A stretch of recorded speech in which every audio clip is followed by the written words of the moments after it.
Stanton and the Miami Marlins travel to New York to face the Mets. Rip right field towards the corner. The pregame's at 3:30 Eastern, followed by first pitch at 4:30. Saturday on ESPN Radio. Lasky and Jones, Torrey and Ryan. Today, the fall. The elbow punch slap. The people's elbow. Can we get the basketball with our basketball? Maybe. Also, the clinical insanity that was Blackhawks Ducks. And the amount of hidden balls it takes to win the Colorado State Championship. One, as a matter of fact. One hidden ball. Yakety sack. Warriors GM Bob Myers called it a hard line. If Curry had a concussion, he would not have been put back in the game. Team doctors were unanimous in saying Curry passed the protocol. But with every play and every wince, millions and millions of doctors whose medical diplomas may or may not have come in a box with the word operation on it, wondered.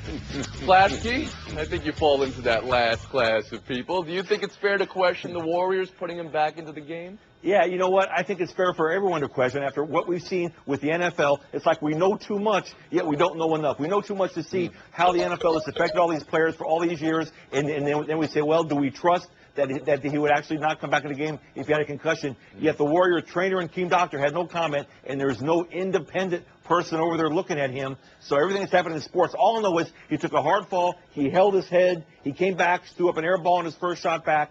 With all that's going on in the world, you'd be irresponsible not to question whether he should have come back in that game. Bomani Jones? Well, I think there are two ways it's fair to question it. One way it's fair to question it is this is a team that's up 3-0. It's game 4 in this series. They're going back home for the next one, whether you needed Curry in the game at all. The other place where it's fair is just an institutional understanding of the incentive structures that are in play for doctors where there's a lot of pressure to push to get guys back onto the field. But those are in large part NFL sensibilities where one loss can end your season. I don't know if it's fair or appropriate to say that the Warriors did something wrong simply because Steph Curry hit his head. Hitting your head does not necessarily equal a concussion. We know more about how bad concussions are and what they do long range, but we don't know very much about diagnosing a concussion off of our television. So no, I'm not questioning the Warriors. But everybody was. You know, the first shot's an air ball. Then there's a block shot. Everybody's wondering, Pablo, is it fair? Yeah, and the two things Bo mentioned may well be the things the Warriors contemplated. But the first thing he mentioned about, is this a game in which we can afford to lose Steph Curry? That's, once you begin to contemplate that question, then the entire process gets corrupted, right? Then you're talking about stuff beyond the medical element of it. And even throwing up an air ball the first shot, we don't know if that's evidence of anything. As Bill alluded to correctly, the science of head trauma is not so specific as to, oh, an air ball, that means something is wrong, or him draining a three when he first got back, that would have been good. All we know is that the trainer and the doctor would not answer questions. The GM, Bob Myers, did, but if the trainer and the doctor aren't answering questions, absolutely we have a right to ask what exactly was done in that 3.5-minute span when he was not on the court. And Bob Ryan. Well, of course, we don't know anything, but we certainly have the right to be suspicious based on our experience in both football and basketball and hockey as well. Look, the air ball was very troubling. There's no question. That's very uncharacteristic of him. The thing is this, that we can't trust these people yet. We're not far enough into this world where we are really paying strict attention to the possibility of concussions and the ramifications of same, where we can trust anybody. We can't trust teams. There isn't the slightest doubt that in a better world, we would have independent doctors that would have no tie to either team, and they would make the call, period. I was very disturbed to see him come back in the game, and it did matter to me, the circumstance. They didn't need the game. They were losing that game big time. They're going to go home and win game 5. You know it, I know it, everybody knows it. There's no reason to rush him back in that game. Well, he led the team in scoring in the second half. Pulaski, you say? He was 4 for 11 since the concussion. And remember, in 2013, we don't know. Bill, I have to stop you there. We don't know if it was concussion. We've been told by the doctors that it was concussion, that he passed the protocol. And we have also said that there's no comment from the doctors. Well, the comment was initially that he did pass the protocol. Then they didn't answer questions after that. Bomani, a last word for you? If the Warriors thought he had a concussion, they sat him up on that dais under those bright lights and they did everything else. They absolutely went full bore on the idea that they did not think he had suffered a concussion, and I don't have anything to refute that. Yeah, no, absolutely. Look, we have no proof. You can't prove a negative, but at the very least, we have to ask these questions because in the absence of independent doctors, that's all we can do. And you said he was 3.5 minutes away from the court. He was 3.5 minutes down on the court, and then it was over 30 minutes, of course, in halftime before he came back into the game. Last word, Bob. How can we not be suspicious when they wouldn't answer a simple question about what kind of procedure did you guys go through? Headline 2 from this game is another sticky situation for the NBA. It's the position they find themselves in right now, with Dwight Howard going above the shoulders of Bogut in an unnecessary and excessive way. The 2 points that forced the ejection of Al Horford just 2 nights ago. No ejection last night for Howard. Bomani, what position is the NBA in right now? Does Howard they're in a position where they're in a position where they have to suspend Dwight Howard. It's a letter of the law thing. It's above the shoulders. He extended his arm in that way. That is a flagrant 2. There's no way around that, regardless of the fact that a lot of us grew up at a time where you look at that and say, hey, that looks a lot like playoff basketball to me. There seemed to be no harm, no foul, but they've got this set up in a way, and they have to do that where there's no exception on that sort of thing. If Dwight hits Bogut, Bogut hits him back, and we have a brawl, then what do you wind up doing? So the way the NBA's handled these things, the way they did it with Horford, they're going to have to do the same thing here. They may not have called it in the game. I figure they'll go back, they'll review it, and Dwight will not play Game 5. The question is whether the Rockets need him because they play just about the same with him versus without him. Yeah, one of the things that you take into consideration is not just the fact that Horford was ejected for a blow to the head/shoulders of Dellavedova, but the fact is the NBA has always made clear, head, shoulders, that is the zone you cannot touch. I remember doing an analysis of the 2013 season way back then. How many of the independently ejectable actions involving head and shoulders were involved? 32.7%, about a third of those cases. This is something, in other words, that is not surprising to anybody. I think they missed it in the flow of the game, and now they have to answer the conspiracy theorists who are saying, wait a minute, how does the NBA schedule now play into all of this? Bob Ryan. In general terms, I'm always in favor of some flexibility in these matters, but I see no wiggle room last night. Based on the letter of the law, as Bomani said, that was an elbow to the head. Ergo, that's a flagrant 2, and that is a suspension, and I cannot believe that won't be the case. And do you believe there was an error on the court when they made it flagrant 1 initially? And if it was made flagrant 2 on the court, and he was ejected from yesterday's game, would that clear him for Game 5, I guess is what I'm trying to ask.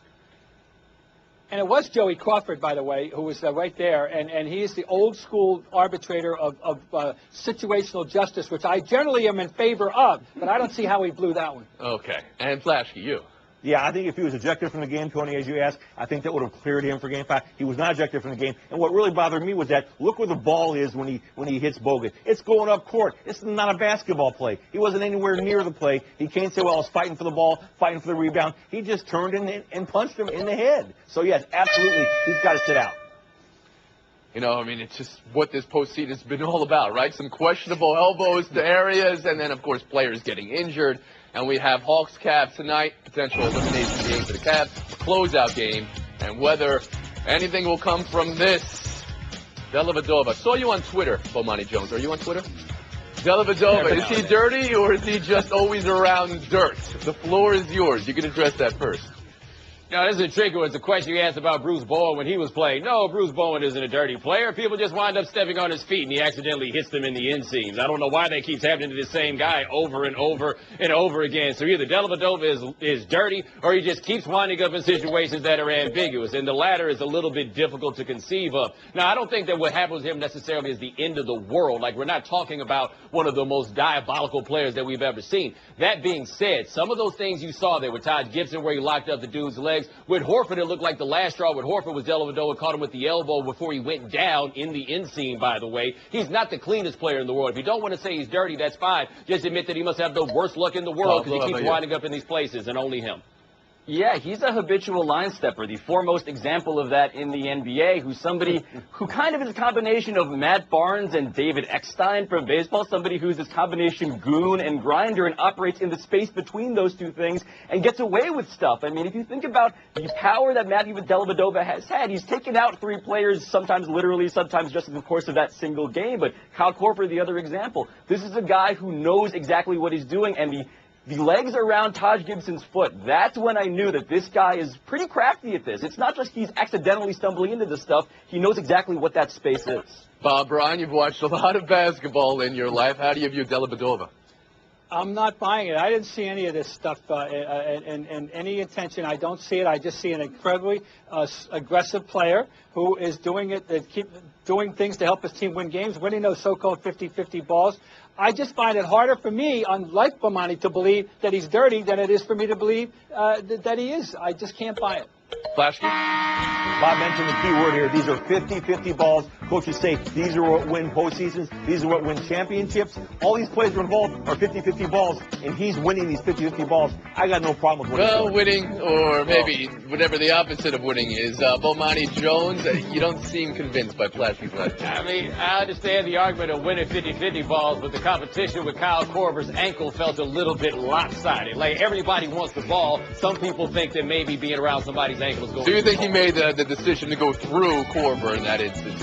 I think he didn't care what happened to Korver. However it went. Up in the air right now. We'll see who's going to be taking him in buy or sell after the break. Coming up, victory snatched from the jaws of choke. The Ducks. Your Ducks, Flashkey. Quack. Yeah. Quack. Quack. Quack. Quack. Geico presents Strange Saving Stories.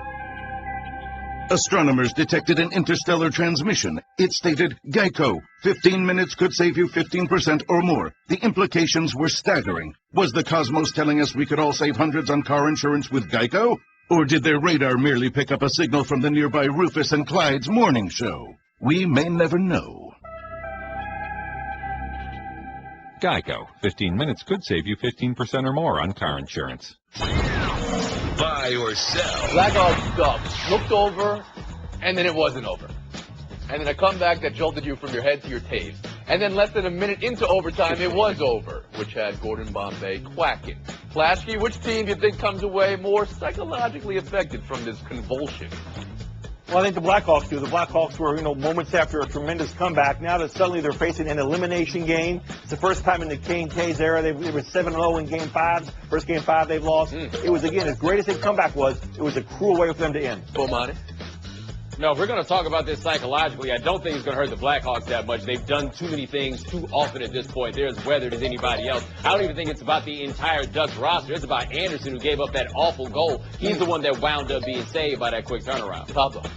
I'm going to actually take Corey Crawford in terms of the guy who's most psychologically affected by this. Not only is that overtime goal surrendered, but the Ducks, remember, Game 4, 3 goals in 37 seconds, and Gordon Bombay is taunting you on Twitter, going little B on you. That's an entire different world. Brian? Oh, I think it's a positive for the Ducks rather than any negative for the Blackhawks, who have that been there, done that. What haven't we done? Okay. We know we're good. We're going to win. I think they'll be fine. We move on. Chicago Bears cutting Ray McDonald after his most recent arrest for domestic violence, after signing Ray McDonald after his not most recent arrest for domestic violence. At the time, owner Chairman George McCaskey said he was impressed by McDonald, though admitted he didn't talk to the alleged victim because of her bias. Jane McManus, ESPNW, Nancy Armour, USA Today, 2 columns excoriating the Bears' process throughout all of this. Armour wants the Bears punished by the NFL. Bomani, how should the Bears be viewed today? Well, I'm uncomfortable with the idea of punishing the Bears. They gave Ray McDonald a deal that screamed to their apprehension. They didn't give him upfront money. They were prepared to disconnect their relationship with him at any point that they had to. The problem is, if you're going to say that you didn't talk to the alleged victim because of her bias, you talked to his mom. Clearly, bias only seems to matter if they were going to give you the answer you didn't like. Yeah, the standard a team uses these days when evaluating criminal behavior is, are they going to get us in trouble if we sign them? And by their own standard, their due diligence was a complete farce. They did not talk to anybody involved with those 2 cases, the sexual assault or domestic violence. That's an enormous problem if you're claiming that you're trying to do background checks on somebody. Do you believe leagues should punish teams who sign players in this position? I think there needs to be some sort of policy, but honestly, that's too complicated right now for me to even decide. Bob Ryan, how about you? I wouldn't dignify the process by which they decided to sign him as a vetting at all. They did not want to find any negative reasons. They wanted to sign him. They wanted to justify it, and the way they went about it, and then that ridiculous comment about why they didn't talk to the woman, just tells me that they had no other intention. Bill Plaschke? Unless the league starts putting a scarlet letter on these players or has a blacklist or something, I don't blame the Bears for trying to sign whoever's eligible to be signed. And I commend them for getting rid of him immediately. And think about this. A year ago, there was NFL teams with these situations that weren't getting rid of guys. So suddenly, the league has advanced a little bit on this case. He's gone. He's screwed up and he's gone. I think it's a good thing. Buy or sell 3. Brian Mattis following Will Smith. This is a story all about how baseball got flipped, turned upside down by all these foreign substance busts, Pablo. Isolated incidents or something more? Look, if they're going to throw pictures like Jazzy Jeff out of Uncle Phil's house, you got to understand that there is a timing element to this, right? Very well If done. you look at these two cases, it's not just that, oh, this is a problem. It's their one-run games in the late innings. That's when they're tossing these guys. There's gamesmanship now that managers know, oh, maybe a guy is doing this. Bob Ryan? I take it at face value from the pitching community, which means the pitching coaches as well as the pitchers, that this is all about getting a grip, not about doctoring the ball to make it do funny stuff. And if that's the case, then baseball has to take a very close look at this to figure out a better policy than the one they now So what have. are you thinking a better policy would be, Bob? Well, I mean, I think to liberalizing the current one, to allow pitchers to do things. If they're not going to give them proper baseballs, they should be allowed to get a good grip on the baseball. Bill Plaschke? Bob, I don't want to say you need to get a grip yourself, but these are the same balls they've been using forever. They're the same process they've been using forever. So, I mean, yeah, I don't see why they changed the rules. Baseball players are copycat cheaters. We all know that. If two of them are doing it in a week, a lot of them are doing it out there. And baseball needs to crack down. And you don't change the balls to get rid of the cheaters. Bomani Jones. Look, baseball is the game that gave us the neighborhood play. We'll let you get away with some fuzzy stuff just as long as you pretend like you're doing what you're actually supposed to be doing. These cats have been out here all flagrant with the stuff on their arms. Go back to the old days, baby. Put it up in your cap and just go like this or whatever it is. But you can't insult, because with foreign substances, I don't know where you're supposed to draw the line. Creative in how they are not throwing the emery board out when the umpire walks up. Yeah, that's a bad look. Plaschke, 13 points. You get to say now he don't want me. You're the first to go with Cliff. You're going to miss me on this next segment. You're going to miss me. You don't want me. Jones, Story, Ryan, lightning round next. Coming up, going to find my Rhino, going to hold him tight. Going to grab some afternoon. He looks so old. Batting practice. Put.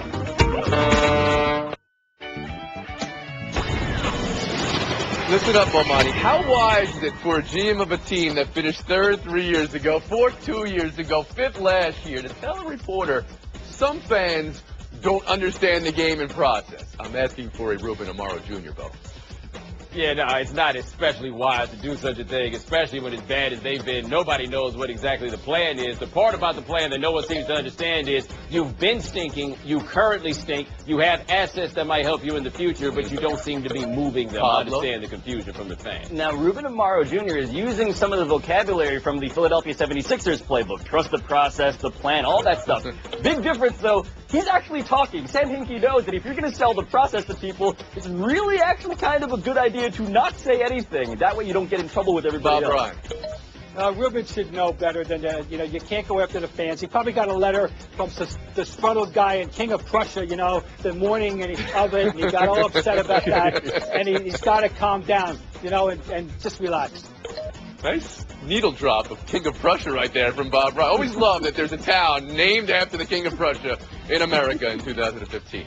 Well, that's not even the biggest problem the Phillies have. Linda Ronstadt. Spandau Ballet. That's the biggest problem, according to Ryan Sandberg. He was irked by the Nats' choice of music for Phillies batting practice this past week. You're looking at some of the songs. Should he be irked, Pablo? Whenever I criticize baseball's need to, whenever I force the need for baseball to write down their unwritten rules, this is why. I don't understand why DJ control is suddenly a rule of baseball. Playing the theme song to 5 Goes West when your opposing team is taking BP doesn't seem like a big human rights violation to me, but maybe I'm just not an old-timey baseball guy. Somewhere out there it is, though, Pablo. How about you, Bob Ryan? Well, first of all, I like Afternoon Delight, although I can understand the objection to Anne Murray. Look, this is absolutely a hilarious moment for me. I mean, the manager should have many more things to worry about. Bomani Jones? I would say. He should have more things to worry about, but he's the one that's got to listen to that hot garbage. I totally understand why it is that he's irked. Like, it's not necessarily going to change anything, but that stuff they're playing for him to listen to, you're not listening to it on your own. If somebody made you, you'd be irked as hell if the Uber driver had that running when you sat down in the car. Okay, all right. So if we were checking out your Spotify right now, we wouldn't find any of those songs, Bomani Jones? You wouldn't find none of them, but you find me right now being irked as hell because I know what that music means. That's the music that irks Bomani. Showdown next for Pablo and Bob. 2 enter, only 1 will leave. Straight ahead, the best ending to a Colorado Class 2A state semifinal game ever. Put. ESPN Radio. With the action on the court, the diamond, or the gridiron. Comes alive. The NBA. The San Antonio Spurs are the world champions. Major League Baseball. San Francisco Giants are the champions of the baseball world. A new college football playoff. College football playoff national champions, the Ohio State Buckeyes. You're home for the best in sports play-by-play. ESPN Radio. It's Ryan, it's Torrey, it's Showdown, and it's the game-ending state semifinal winning hidden ball trick. Pablo, for the point in the game, who did the best acting on the play? Like any great heist, there are levels to this. So it's not the pitcher, in my opinion, even though he's the most obvious one. It's not even the shortstop. It's the center fielder. Look at the center fielder sell this well beyond a shadow of a doubt. To me, that guy holding up the rear makes the entire play. I got to go with the shortstop, but I'll tell you, the real star is the manager, Coach Stacey Graham. In a non-Sun Belt state, you need all the tricks possible to win a championship in a game. That man deserves all the credit. Wow, giving credit. And we're giving credit to Bob Ryan. 30 seconds The of adults, FaceTime. credit the adults. What a weekend for the Tufts University Jumbos. Mitchell Black won the individual 800-meter NCAA championship. But wait, there's more. The men's lacrosse team won their third straight national championship. But wait, there's more. The softball team also won the championship, finishing up a 51-0 season. I'll repeat. 51-0 for the Tufts softball team. And going back to last year, they're 53-0. Oh, by the way, they defended their championship. The Tufts Jumbos, Medford, Mass., the old brown and blue, way to go. Brown and blue. Is there more? Are you sure there's no more, Bob? Wait, is there any more? Is there any more? Bob? Is there any more? Just be honest. Is there any more? The Jumbos. That's all there is. There ain't no more. Okay. You can do it, folks. Section coming around. We're on a 23-and-a-half-hour break. We'll see you tomorrow around the horn. Beat Stefanak Regis High School baseball team. Beat Stefanak. Miguel Cabrera leads the Detroit Tigers into Anaheim to face Mike Trout and the Los Angeles Angels. The pregame's at 7 Eastern, followed by first pitch at 8. Sunday on ESPN2 and on ESPN Radio.